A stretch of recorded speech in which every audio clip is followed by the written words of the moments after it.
Welcome to the Bernhard Neumann Podcast. Here I interview leaders and experts on the topics of Web3, AI, and business in general. And today I have a really special guest. He's special in various ways. He's not your normal entrepreneur. Second time in the podcast. And he's an interesting former crypto trader. Now he has a content business and he's very deep into AI. And I think there's so much to unpack today. And so a very warm welcome to Ole Lehmann for the second time. Welcome to the show, Ole. Yeah, thanks for having me. Yeah. This is cool. This is long time in the making. So maybe first of all, for the listeners, for the viewers, Ole, if you may introduce yourself real quick. Yeah, so my name is Ole, as you already said. I have kind of a roller coaster career, I would say. Traded crypto for a long time, but before that, I was a music producer. So I have a creative background in producing music, writing music, and then completely fell into the crypto rabbit hole from 2017, and still didn't find an exit, and I'm still a crypto guy at heart. Went more into like content creation. Last year, started a podcast in the Web3 space, which is called Wallets in Wonderland. And end of last year, I kind of had like a Eureka moment in AI when I just first used ChatGPT, and it just blew my mind. And I was like, wow, this is like one of those moments that happens like a couple of times in your whole lifetime. And I was always the like rabbit hole guy, and I sometimes call myself a curiosity maximalist. And my curiosity just had this huge peak when it came to AI. And I think 5 weeks ago, I officially launched my new business, which is called the AI Solopreneur. And honestly, I was just kind of serving my own needs, because as a solopreneur, I felt like lonely a lot of the times. And also with AI, it's kind of overwhelming when you start. And I just want to create a community for solopreneurs and want to help them how they can leverage AI, how they can be more productive with AI, or maybe they can be lazier, it depends on how you want to see it. So I'm super excited to build this business at the moment. And just excited for the future in general. It's a kind of exciting times at the moment. Very cool, very cool. I mean, there's a lot to unpack. So how does this all relate? Like I'm curious. So what people might not know about you, you're very good at understanding trends and I don't know, things shifting. So that's probably what made you also a good trader, and you are a good trader for everyone listening. This guy calls it pretty good. What do you think? Like, does your music career, like, how does this all fit together? Like, how did you become Ole? That's such an interesting question. I think I was always just like an early adopter, and it's like a blessing and a curse at the same time, because once something gets more popular, I sometimes have this inner voice. It's like, oh, it's too popular and you can't do it anymore. And if too many people like something, I'm like, oh, I want to find something else. So it's also sometimes also an obstacle. But I think when you're in music, it's also about trends and like finding your own interpretation of a trend. So it's about like finding out, okay, what's going to be hot in the future. So it's not super hot right now, but like finding a trend early, hopping onto a trend, but still keeping your own voice. I think that's super important. Mm-hmm. And that's also a mistake I see people making over and over again. Then because now they say, oh, AI news is super hot, and you have those newsletters popping to 100K subs, and they just do the same thing, right? And that's like a losing formula to do. So I really like to find things early, but then really like after I found them, like the next step is immediately, okay, how can I put like my own imprint on this, and how can I create maybe like a niche inside that niche? I think that's the really important question. Okay, yeah. How can I create a niche in this new thing? Or maybe, sorry to interrupt, but I think it's even more like, how can I stack one trend on top of the other trend? So, for example, for the AI Solopreneur, solopreneurship, I think, is already a big trend. And you have creators like Justin Welch talking about solopreneurship all day. And they already amassed a huge following. So if you're now starting off, I want to talk to solopreneurs, it's a trend, but it's hard to find your place in that niche. and AI is kind of popping right now. So I think taking Kinda. okay, it's popping. It's crazy hot. But yeah, I think it's super interesting to try to match those different trends, and it's even more interesting to try to match trends that are completely in different worlds. So maybe let's say there's like a knitting trend right now, and solopreneurship is also a trend, and maybe creating a community for like people who like to knit but are also solopreneurs, that could also be a great niche. So I guess what I'm saying is, if you're like passionate about a niche and it's already kind of full, it feels there's a lot of content out there. First of all, that's signal that there's something going on, right? So don't be immediately, oh, there's too much stuff happening. So it's also a mistake people make. But then in the next step, think about, okay, what is another trend I could stack on top of that to kind of get to this mega trend? Yeah, and to niche down a little bit, so you're not like everyone else a little bit, right? Yeah, for sure. So it's always like a balance of finding something that has enough momentum to kind of hop onto it. Because if you're like, oh, there's no one's doing that niche, maybe there's also a reason for that, right? Yeah, So okay. because if you're the only one serving a niche, but maybe just no one gives a fuck, sorry to be so blunt, but sometimes that's also the answer. So I think if you look for trends, it's always great to find something that already has early momentum. If in trading, it's the same thing, right? If you buy a coin or a stock and it's like, oh, I like the fundamentals of this coin, but it might be that there's still like a year or 2 years of a bear market until anything moves, right? So what you want to spot is something that already has momentum. And if we look at it from a price perspective, it's way easier, right? If you see there's an uptrend, there's been higher prices over the last couple of weeks or month, it's already easy to tell, okay, there's the trend there. But if it's just about a trend without a speculative asset, you can still track data, right? You can look at who are the big accounts, are they growing, look in their communities, like what are people excited about, look at Google Trends. I do that a lot, quite actually. But also, honestly, like trends are just fascinating to me. They've always been. I just love like searching for new trends, and it's like a treasure hunt sometimes, because most trends, they kind of die.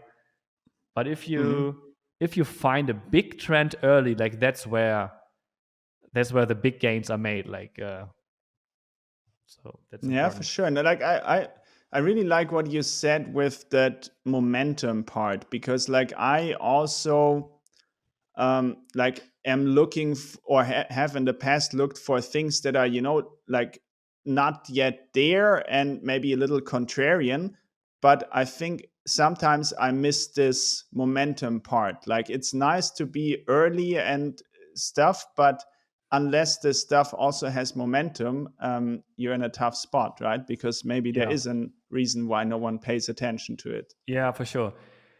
It's also important to look for what I call like sentiment.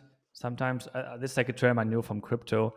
But for example, like one of the easiest way to tell if a trend probably will live a little bit longer is if a lot of people hate it. It's like, oh, it's not gonna survive, or it's annoying. Everyone's talking about that. That's one of the best sentiment part you can hear, because if something's growing big, you'll get hate for it, and especially if there's like a fundamental shift in something. For example, AI fundamentally shifts how we could view work, right?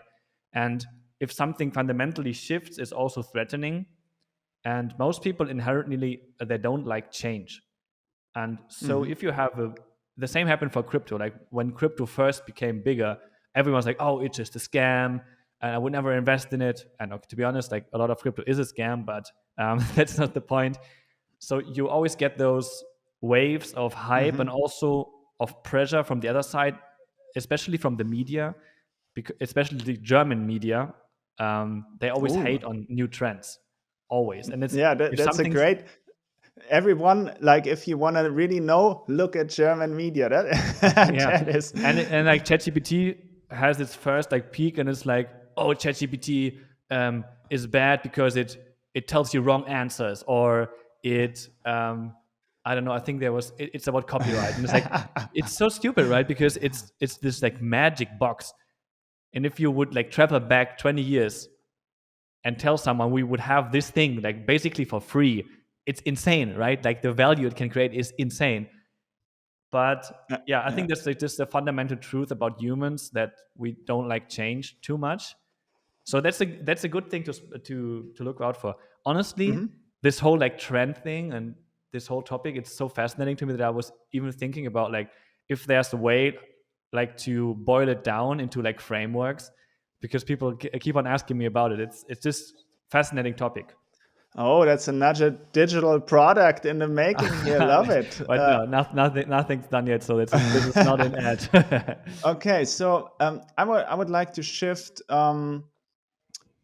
Maybe first of all, as you touched on it, what's in your mind? How do you think about AI in the context of maybe work, the future of work a little bit, and also the future of content? You can pick here as you like. Yeah. But what's your framework there? How do you think about it? First of all, I think it's a really tough question, because I think like the fundamental truth of AI acceleration is that it's probably an exponential acceleration, and humans are just very bad at like forecasting exponential growth. Yeah, so because we think in a linear fashion, like because most of nature grows linear and not like exponentially. So I think it's really hard to say like what's going to happen in like 10 years, right? If we have exponential like explosion of tech. But I'm just going to share my personal opinion. So I'm just looking at it from a like maybe 2 to 3 years perspective now. And I think for work, what's going to happen is like most people will probably start doing what I'm doing or what we are doing now. So it's more of AI is going to assist a lot of people, and this will probably threaten like low level jobs first. So let's say right now you need like one senior developer and like 5 junior developers, and maybe with AI Copilot, like this gap will also close faster, because like AI Copilot will, and that's just an idea. I'm not a developer, so maybe that's a bad example. So maybe let's look at an accountant or whatever, right? So whatever job, it will get a lot easier for most people. So I expect like this like Copilot idea of AI will really like come into play. Mm-hmm. So like most people will basically have like a conversation partner with their job. So you basically have a conversation with the intern, or you're like coworker, but it's just an AI coworker. And if you think this further, this will probably like kill some headcount. It will, because there's no way around why it wouldn't, right? So productivity will increase, but probably headcounts will still decrease, which is also interesting because we are in this like call it a recession or call it like low liquidity phase of general markets and the economy. And I think it's just the trend, right? There's no coincidence that ChatGPT basically starts at the like depth of crisis. So productivity will go up, but I probably will also lower the headcount. So I think it's positive for economy because productivity will go up, but we'll still have to see like how we deal with the change in like work environments. But other than that, I think it's very hard to tell. So first of all, like I think this idea of AI as my coworker or AI as my intern is very valid for everyone.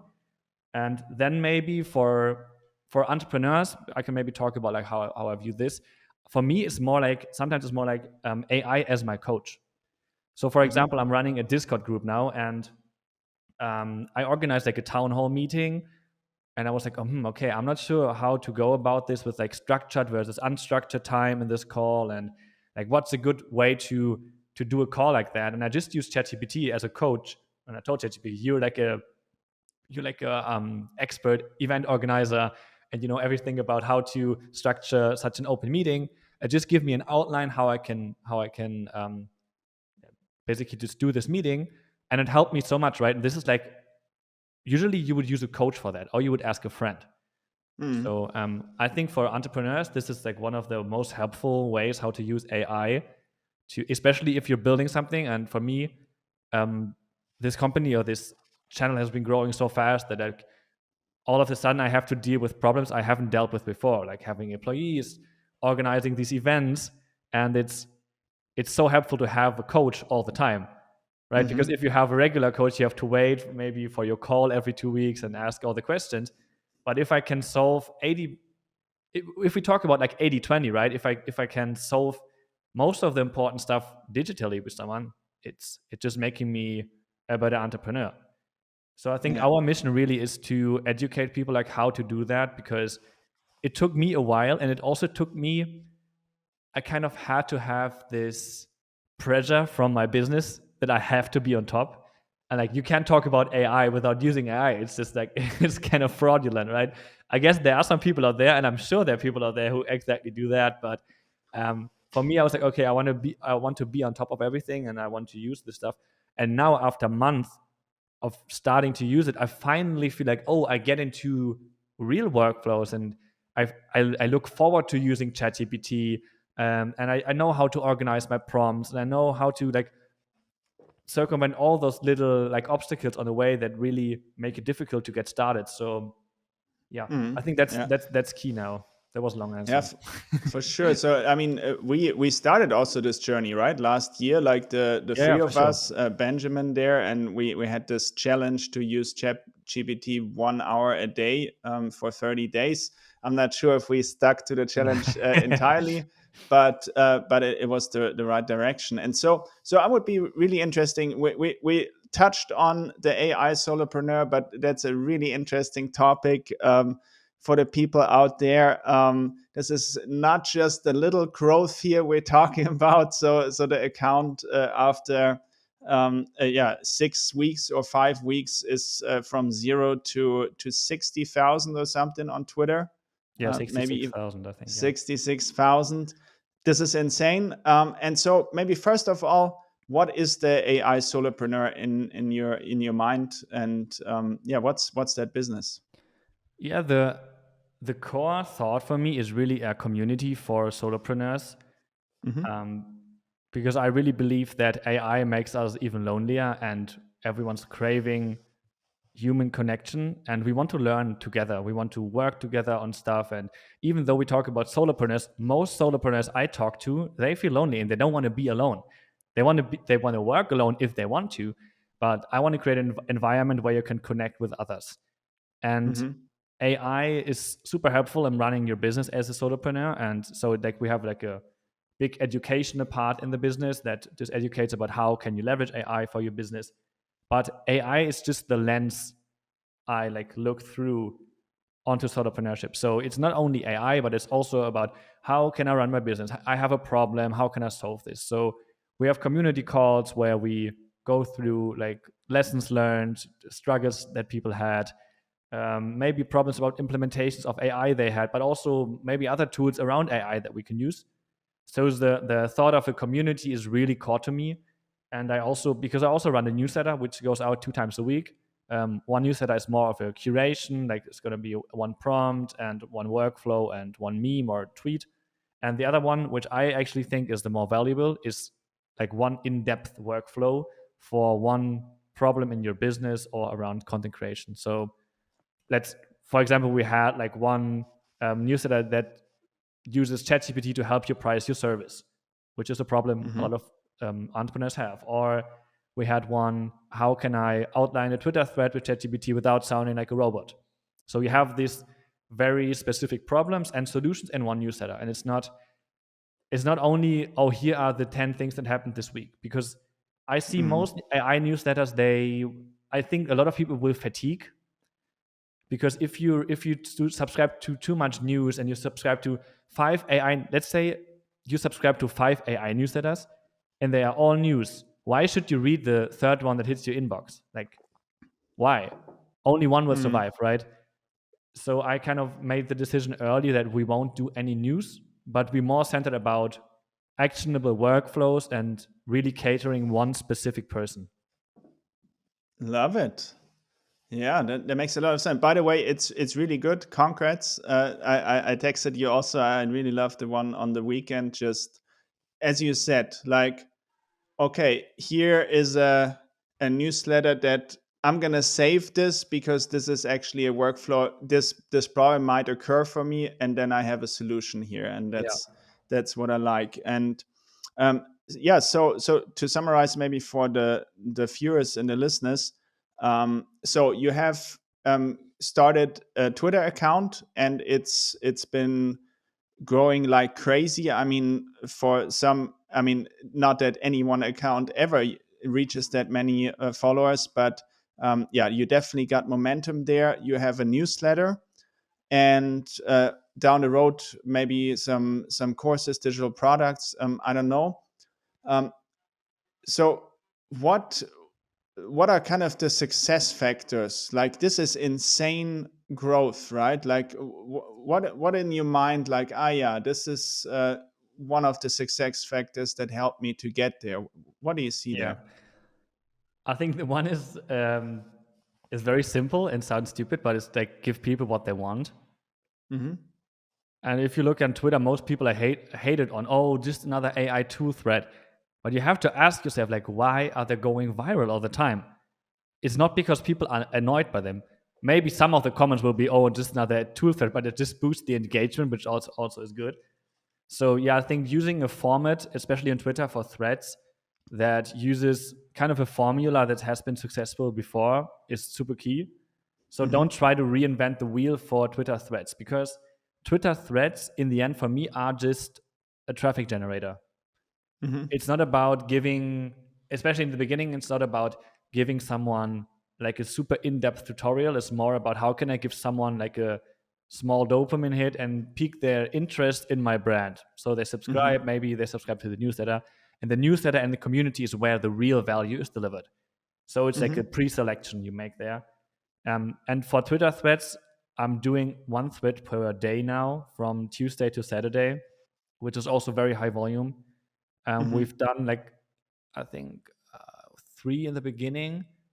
So it was Tuesday, Thursday, Saturday.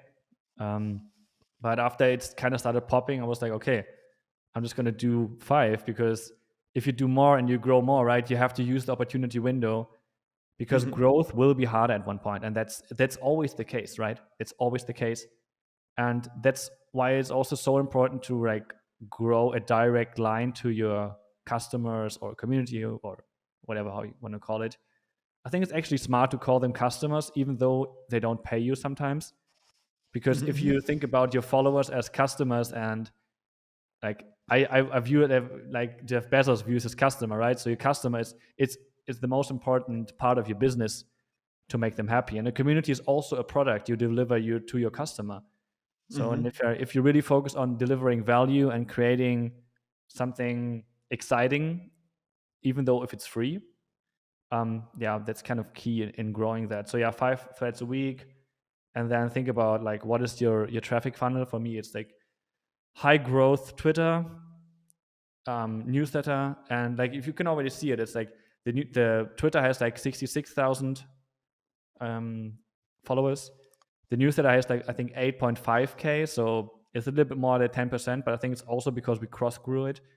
And then in the community we have like 500 people, and it's with applications, so the friction is higher and higher.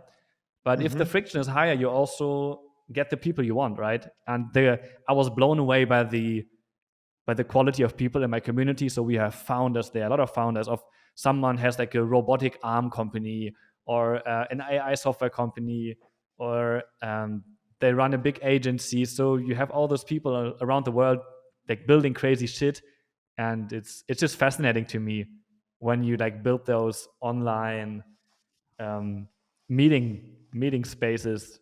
It is so interesting to see. Yeah, very cool. Absolutely. And I really enjoy the community. Great job. And thanks for doing it also. It's a lot of work, especially a Yeah, community. community is That's hands down the most work of everything. yeah. But that's also that you have to think about, like, people see it as if it's something bad. Oh, it's so much work. But if you have some part of your business which only works if you put in a lot of work, you already know most people won't do it. So it's also Hmm. the best part to differentiate, because it's not that hard to write like a tool thread on Twitter. Honestly, most of the threads, they just copy other threads that worked. For example, you have seen this ChatGPT is in danger. Bart just came out and it's 10 times better. And here are 10 things Bart can do that ChatGPT can. Honestly, this thread, everyone wrote the same thread. And then it's like how will you differentiate yourself? Like, people Mm. just did the same thing. You gave them some info that's useful, right? Okay. But long term, like, why would someone care about you? Mm. You didn't give them anything. You just gave them like a Google update on Twitter. So it's Yeah. it's important to Yeah. think about, like, because like sometimes it's I think that's like a very uncommon thought people have. Like, what are areas that need actually hard work to excel in? Because we don't want to do this stuff, but it's actually a strategy you can kind of go down to find like, where will my competition probably be weak. For sure. For some reason, this reminds me of Bitcoin. I mean, it does make sense, like since it takes a lot of energy to mine a Bitcoin and to make a transaction, it's harder to be hacked. It's more secure. So, um, Yeah, proof of work, right? You have to put in the work. exactly. It's even called proof of work. You're Yeah, right. yeah. So, yeah. What question came to my mind when I thought of this interview is, how does it feel to go viral? And maybe you give the people a quick context, because like when we talk viral in your case, in the AI Solopreneur case, it's really viral. And yeah, I would be really interested in how that feels. Yeah, so first of all, I would say on Twitter, viral for me is like anything that goes over like 1 million impressions. That's for me like the viral thread. And it's the same thing I talked about in the beginning, so it's a good connection to make. Like, we're not used to exponential growth. Our brain doesn't like can't fathom like how that works. So first of all, I don't think it's healthy for you to go viral. So you really have to kind of force yourself not to get addicted, because it's very hard. I mean, those apps, they are programmed so you have those notifications. If you go viral, you like refresh and you have like all the notifications are like completely full again. You do again, followers up, 20 followers up, 50 followers up, 100 followers up. And that's so addictive. And the problem with that is, once you don't get it, because I'm really into like learning about like dopamine levels and how your brain works. And what happens is that you expect those things to happen next time again. And if they don't happen next time, so let's say you went viral and next time you post a thread and it flops, or it just performs as well as the one before, your dopamine level will anticipate before it happens, oh, this might go viral, and then it doesn't go viral, and your dopamine drops below baseline. And that's a huge issue. And I'm currently trying to like find a better way again to manage my time using social media, because I believe like social media is like a curse and a blessing in terms of how it can accelerate your career, but it can also really fuck up your life, because you're just glued to your phone. And especially if you have a bigger account, there's always someone in your DMs asking you for stuff, promotions will come in. So I think it's important to see it as a job to create traffic, but then really focus on where you create the value, because you can spend so much time on just refreshing your notification, and you will do it. Yeah, If yeah, for if you sure. went viral before, I can guarantee you, if you go viral for the first couple of times, you will be a monkey on a slot machine. Yeah. Yeah, and I mean, you've gone viral 20, 30 times. I don't know. Like, did you even count? Yeah. Many times. I mean, I always had some experience because I was growing accounts before on other platforms. So I went viral on TikTok a lot of times when it was early in TikTok. I would say I would also went viral on LinkedIn. It's always the same feeling. It's always like you get way more messages than you would ever expect and way more followers. So it's all about Yeah. expectations. But yeah, I think like if you build a content business, like I also will kind of change my strategy. I think once I hit 100K, because 100K is like a social status thing for me. If I look at an account and it has over 100K, it hits different, right? Yeah, for So sure. until for sure. 100K, I will still go for like the high growth strategy. But after that, I think also the Twitter content will change a little bit more. So maybe I'll do like 2 growth threads a week, and then do one in-depth, and maybe the in-depth one gets 200 likes instead of 10,000. But those are like high authority threads that really show you something valuable, and people that read those, they just, or maybe it will be a more personal one, for example. So yeah, I think only focusing on growth without delivering any kind of in-depth value is a very bad strategy, and would probably get you nowhere. and also won't make you any big revenue, to be honest, because once the viral growth is done, it's like what you do now. So I'm really focusing on delivering value through the newsletter, and people really like the newsletter, and that's actually the feedback I enjoy the most. If someone's like, oh, I used this workflow and it really helped me a lot, it's like, I'd rather have 5 messages like this than 10,000 likes of someone, save this thread to Notion of like these viral tools. Okay, very cool. So I think you already touched on it. What happens to you? Like you said, like DMs and stuff, but what happens to you? So you grow something from zero. Like also, I mean, you had your Twitter account was bigger, was a couple of thousand, but not like the whole world knows you. I'm not sure if that's the case now, but what happens to you growing so big? Like what changes? Do you talk to different people? Do you have access Yeah, to people all the time? definitely it's a door opener. And I also made a tweet yesterday, which was like no one gives a fuck about your process. They only care about results. So it's always, if you're doing content online, it's always great to have something to show. It's just the truth. So I think so it helped in one way that I can talk on my personal profile, like this is my new account, this is my project.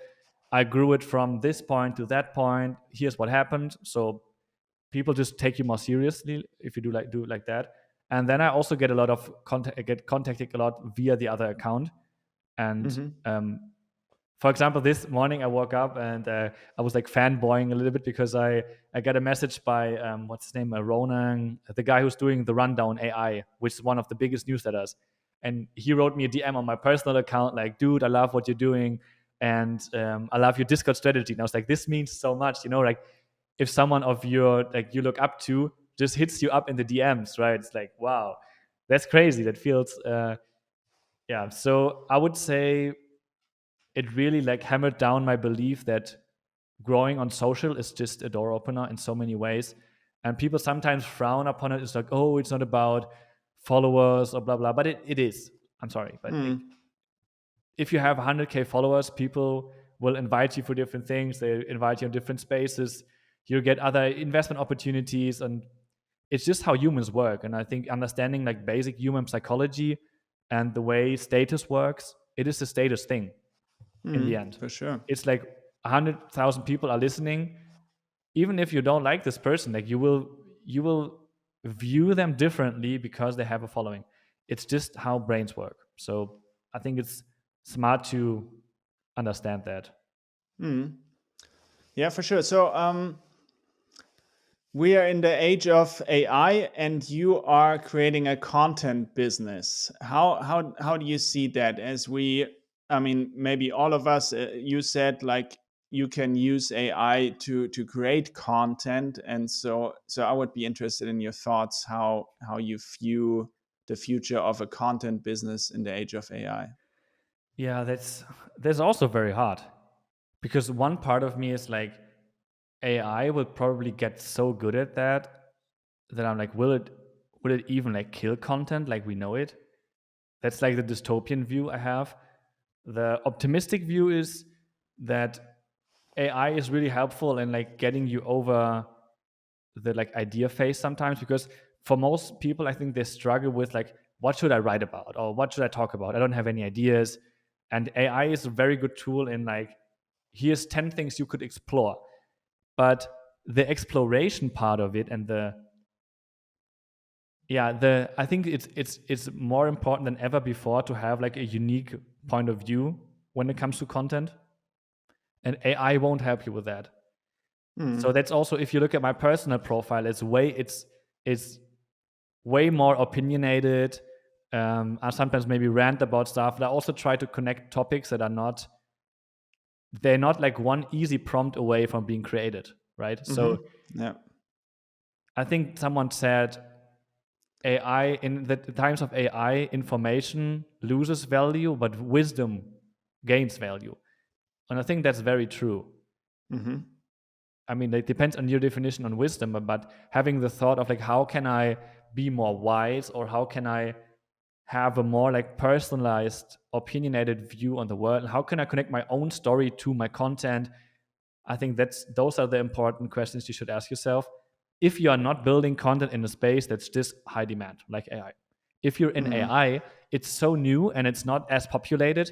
And every time that happens, you get this opportunity window, like I'm using now, to just create content for something that people want to read. That's a big difference. But this will also change, right? And so, yeah, I think the future of content is more working with AI and not AI that completely taking it over.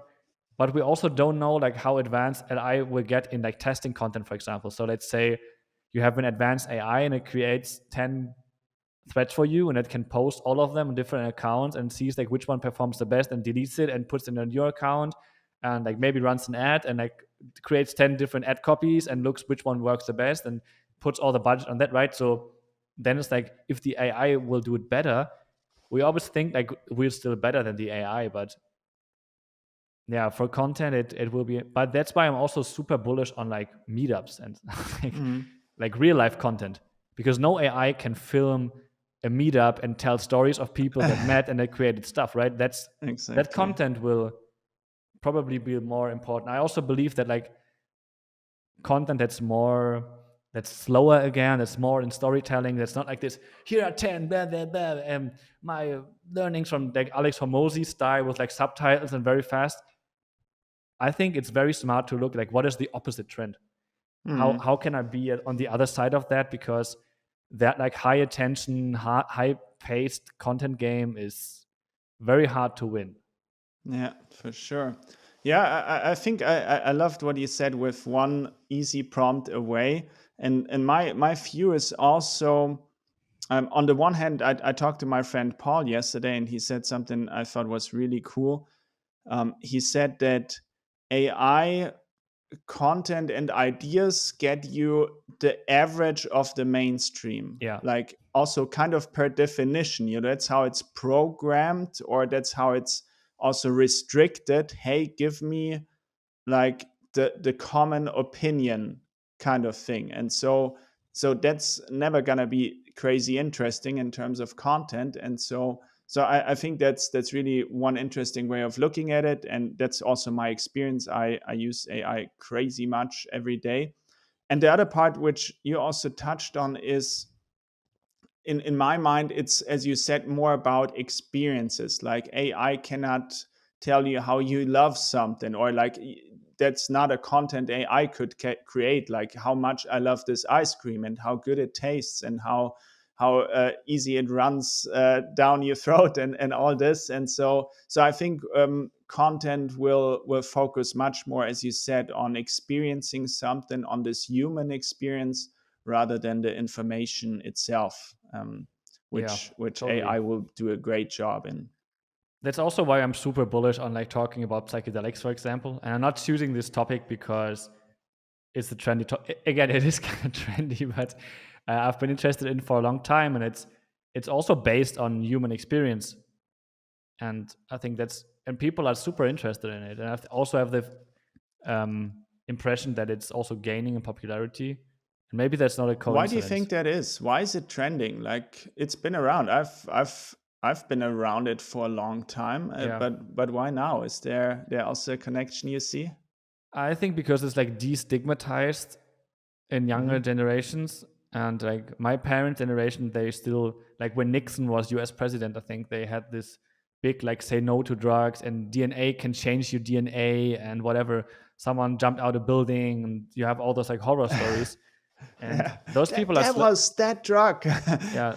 So this time's slowly changing, and you have a lot of research actually showing that it's quite helpful for people who have PTSD or people that are close to death. And I mean, they are like by the biggest universities, and you have this like MAPS program, which is also about psychedelic research. You have big like tech guys endorsing it, like Tim Ferriss or Peter Thiel's fund. And I mean, I think it's just like a cultural shift probably happening. And Mhm. I hope it would also come with like decriminalization, but I think this will still take time. So it's not something I see in the next 2 years or 5 years, probably like 10 or 15 maybe. I mean, there's like marijuana is still not legal in Germany, and I mean it's been on the table forever to legalize this. It's like ridiculous. Um, but yeah, I also believe that it's because people are super disconnected because they use so much tech, and they kind Mm. of, and also religion is really like on the downfall in like Western countries.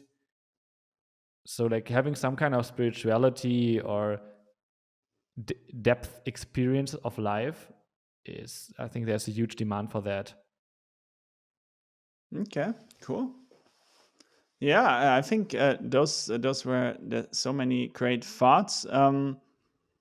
The questions I borrow towards the end of a conversation here is there something you changed your mind about recently, where you just updated your framework, updated your heart, your program?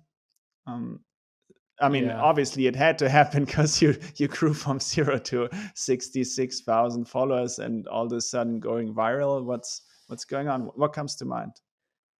I don't want to upset anyone, but I kind of changed my mind that I think like crypto, there's a way crypto cannot succeed on a mainstream scale. Okay. And I'm not 100% sure about it, but I never had the thought this could happen. And Mm.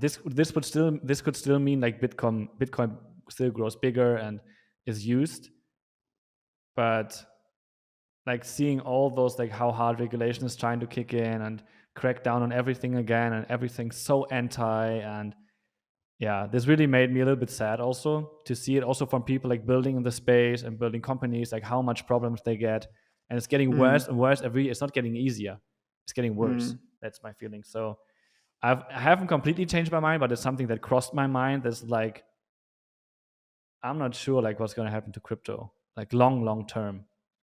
And also like realizing like how much it really is vapor. I mean, I've been in this space since 2017, and Mm. I've been through the ICO bubble and I've been through the last bubble, but just realizing like how much shit is just out there, and it's just so bad for like crypto in general. So it's not like I'm turning away from crypto. I still love crypto and I still love markets and learning about markets and investing and stuff like that. But yeah, so I think I changed my mind on that. Like, I really believe that AI is the tech trend of our decade, and it's not crypto. And Yeah. like by a magnitude of like 1,000. I mean, also makes sense. Like I always like, as you know, I'm deep into Web3 and everything, and now I'm also deep into AI. And then people, hey, are you leaving Web3 or anything? No, it's like I don't know, something new just emerged that's so fundamental that they can coexist and maybe even nurture each other. But I totally agree with you that AI is, because it has the immediate impact. We click on the button and generate something, and we just It that can't blows be true. it blows your mind, right? It really blows Yes, your every mind. time.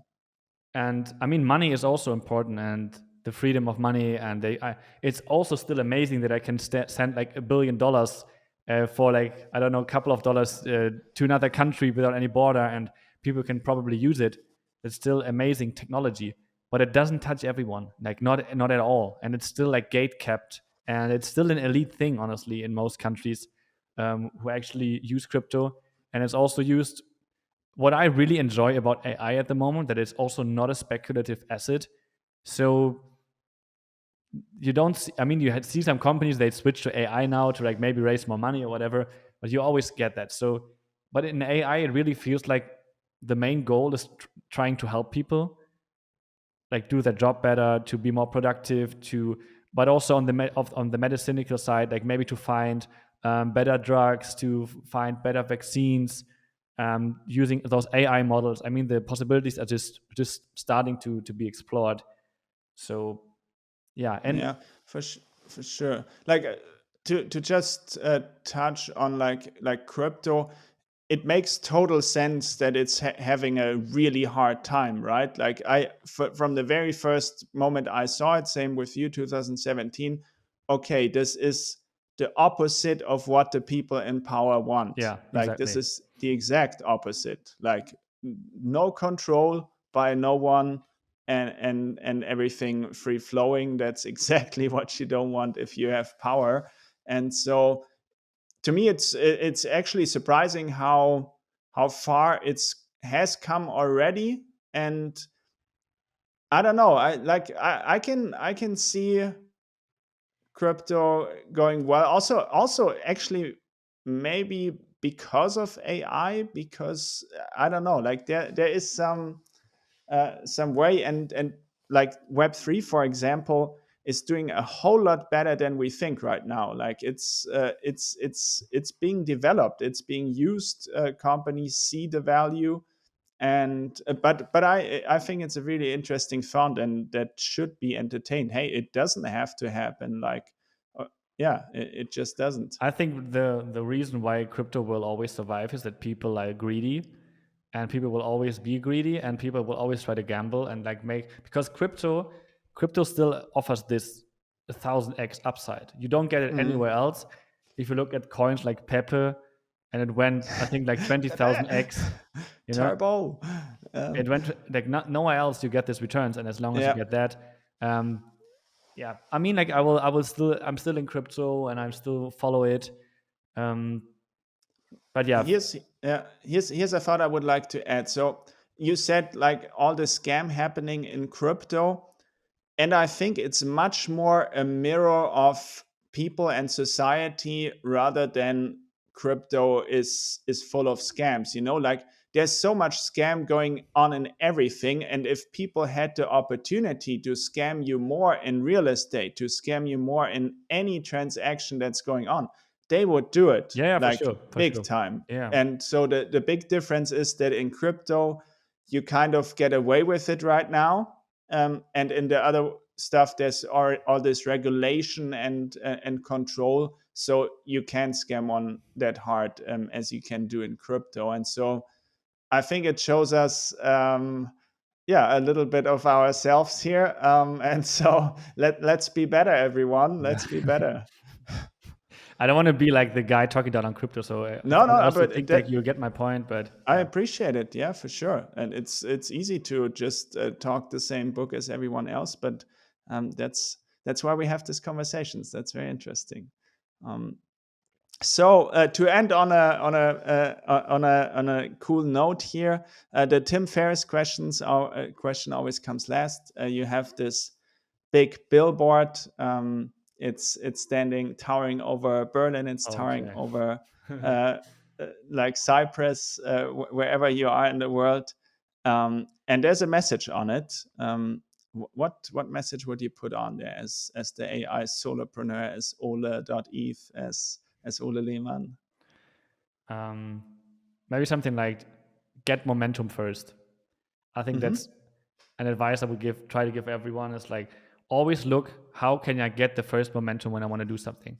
It's not like Mm-hmm. to know your end goal and like know the master plan, but it's just how can I get started, but not only get started, but get going, right?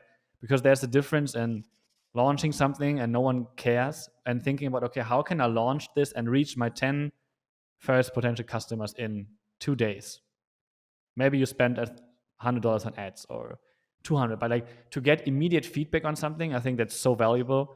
And yeah, I think growing something is all about getting momentum and finding ways how to do that. So focusing your brain on finding ways to find and get momentum is super key. Cool. Love it. Very cool. I'm not sure if I asked you the question last time, but I'm definitely sure it's a different answer, and it's a very interesting one. Um, Perfect. Ole, thank you so much. Where can people find you online? Let's talk a little bit about the accounts, about AI Solopreneur. Where can we find you? Yeah, so you can find me on Twitter. My personal profile is at ole.eth. I'm just all spelled out. Then you can also find the AI Solopreneur. The handle is at AI Solopreneur, also just spelled out. You can also reach me on LinkedIn, also Hmm. ole.eth, same username. And the AI Solopreneur is also on LinkedIn. And yeah, if you just want to hit me up with a DM, my DMs are open. If you want to check out the community or the newsletter, the link for the newsletter is on the bio of the AI Solopreneur. And if you want to get into Discord, I'll send you an application form, because we we do have an application process, but I'd be super happy to see everyone inside. Very cool. Thank you so much for coming on the show. And yeah, best of luck and do some good out there for the solopreneurs. Yeah, I appreciate it. It was a nice conversation. Yeah, thank you.